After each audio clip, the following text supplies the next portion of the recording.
Okay, the next topic we're going to talk about today, we're going to talk about decorum and decorum in argument. And this is from Thank You for Arguing, Chapter 5. It's a pretty short chapter. That's the nice thing about Thank You for Arguing, is that they're short chapters. And so you should be able to get caught up even if you didn't have a chance to read it. And then I'm going to talk to you about decorum, and then we'll talk about the optional, all assignments are optional in debate. So that's the nice thing about the fact that I have the point system. If you miss an assignment, just do another one later. Just make sure you don't miss too many that you can't get a good grade in the class. But the Miracle on 34th Street paper and assignment, I'd like to kind of go over that. But before we go over that, I want to talk to you about what decorum is. And I want you to tell me what challenges you have with that. Like, decorum is a concept that is applicable to any communication event. So it's based on behavior. Okay, what else? Understanding the audience's needs certainly is part of decorum. Yep. And appealing to, what the audience expects. So it's behavior.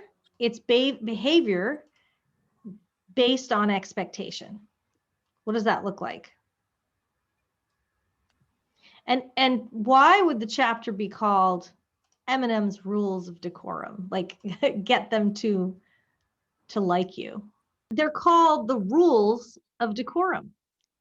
We behave according to how people expect us to behave, and that makes them like us.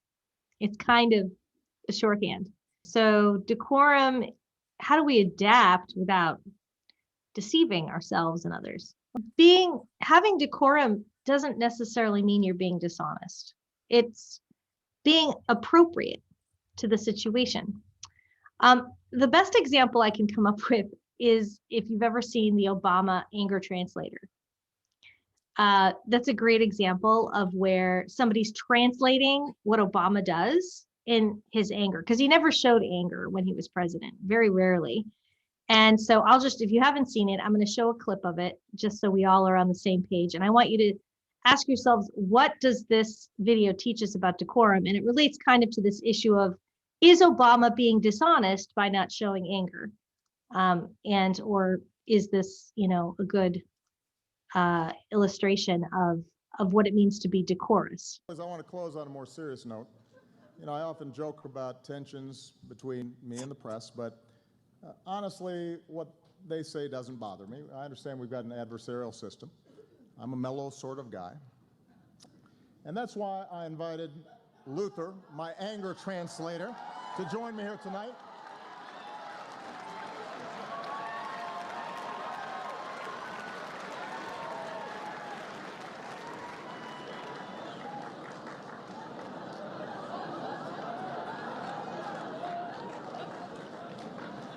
Hold on to your lily white butts. In our fast-changing world, traditions like the White House Correspondents' Dinner are important. I mean, really? What is this dinner? And why am I required to come to it? Jeb Bush, do you really want to do this? Because despite our differences, we count on the press to shed light on the most important issues of the day. And we can count on Fox News to terrify old white people with some nonsense.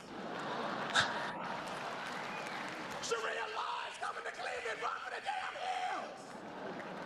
Y'all's ridiculous. We won't always see eye to eye. Oh, and CNN, thank you so much for the wall-to-wall Ebola coverage. For 2 whole weeks, we were one step away from the Walking Dead. And then you all got up and just moved on to the next thing. That was awesome. Oh, and by the way, just if you haven't noticed, you don't have Ebola. Okay. So what did that clip have kind of teach you about decorum? Or why did I show that clip? So it shows you the power of decorum. And one could argue, oh, well, is he being honest because he was behaving within the expectations and norms? And I think the answer is yes, right? And the other thing that is true about decorum is that decorum changes over time. And the decorum of today is very different than the decorum of the past. One could argue that Donald Trump was a great example of breaking decorum. right? And he got a lot of, his following was because he wasn't afraid to break conventions. So sometimes breaking decorum is how you can gain respect too. Like if you strategically break decorum, but you have to ask yourself, like, is this an appropriate break of decorum? It's kind of interesting because he definitely broke a lot of decorum rules. Well, decorum for one audience is not decorum for another. The example in the book about Eminem, right? How does he trash talk his opponent? By pointing out that he went to a prep school, right? With that audience, a prep school did not give them decorum. It made them have less credibility. So decorum changes based on your audience. Back in the day, and decorum changes based on your history. So back in the day, what's the example they give about why people were so aghast about Gone with the Wind? How did Gone with the Wind break decorum rules? Frankly, Scarlett, I don't give a damn. It was like this crazy moment in film where it was like, whoa, right? So decorum changes over time. Decorum changes based on your audience. It used to be that people would never dream of going outside without a hat on.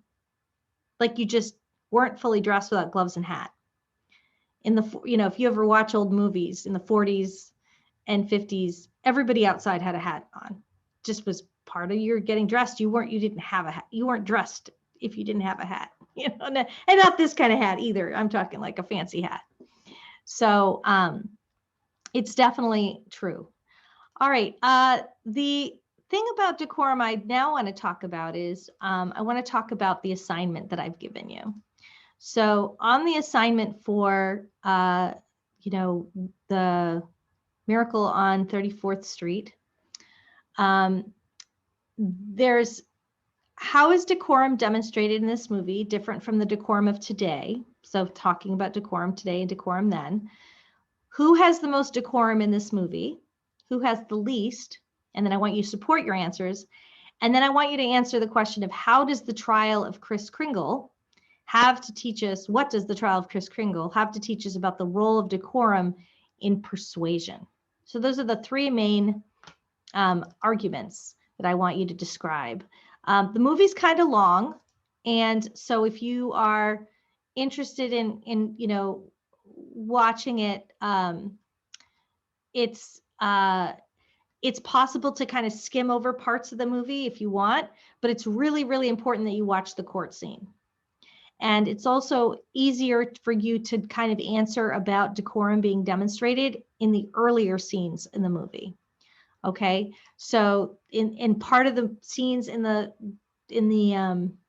court scene won't make sense if you haven't seen some of the stuff before, but you could probably skip over some of the stuff at the very beginning, and you could probably skip over some of the middle stuff, but it's a great movie and it's worth watching. So I encourage you to watch the whole thing if you can. And I've got the synopsis that this year Macy's hired a department store Santa who is perfect for the job. He even believes he is the real Santa. Despite his popularity, Kringle's boss is skeptical. Her daughter Susan thinks Santa is a myth. Then Santa is declared insane and put on trial, and it becomes very clear there is something special about this Santa. So you can stop if you want to stop watching after the court scene is done. Like you don't have to keep watching the rest of the movie. When the trial is complete, that's really the end of my analysis. The movie does go on for another 15 minutes, and it has a very, touching ending. But you don't have to watch that. You just have to watch through the court scene, and the court scene in particular is very important. So, any questions about that? Okay.